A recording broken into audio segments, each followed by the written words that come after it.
เป็นบ่อบำบัดน้ำเสียครับสูดเลนน้ำลึกความลึกอยู่ที่ประมาณ4 เมตรท่อส่งอยู่ที่ประมาณ100 เมตร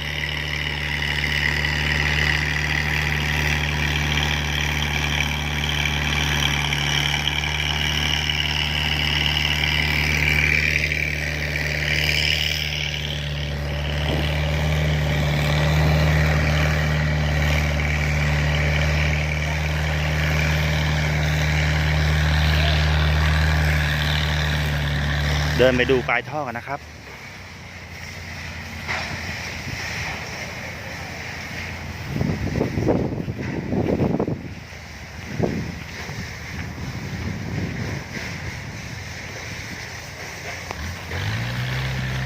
นี่นะครับ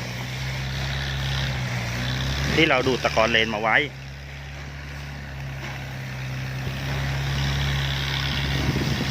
ตอนนี้ดูดมาพักไว้ก่อนครับตอนนั้นก็ฝังกบครับพอแห้งแล้ว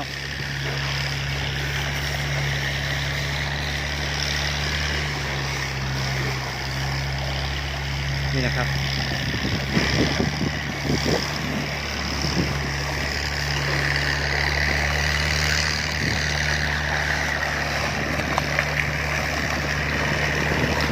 ดูความเข้มข้นนะครับ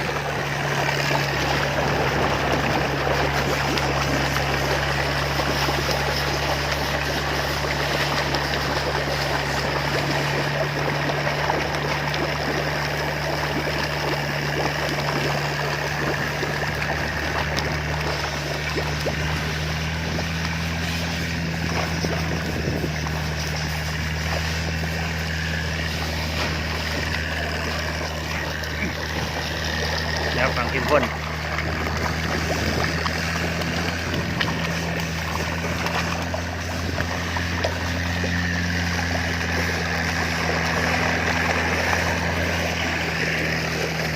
ถ้าสนใจจะดูดตะกอนคนเลนติดต่อเราได้นะครับโทร 0851921444 ครับรับงานทั่วประเทศครับประสบการณ์เรามากกว่า15 ปีขึ้นไปราคาคุยกันได้นะครับ